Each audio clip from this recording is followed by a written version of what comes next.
we begin with the first step, which would be necessary to do a clean development process. We will create a virtual environment for Python.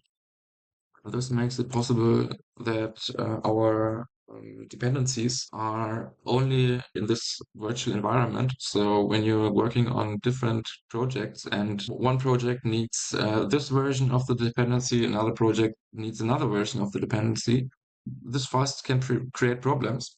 For every project, we create a specific virtual environment. We do this by the comment I showed you. Python 3, then M.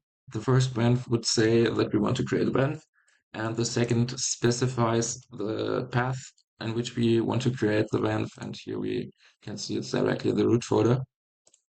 And yeah, with this done, we are now able to create our first, no, not in this folder, we are able to create our first script.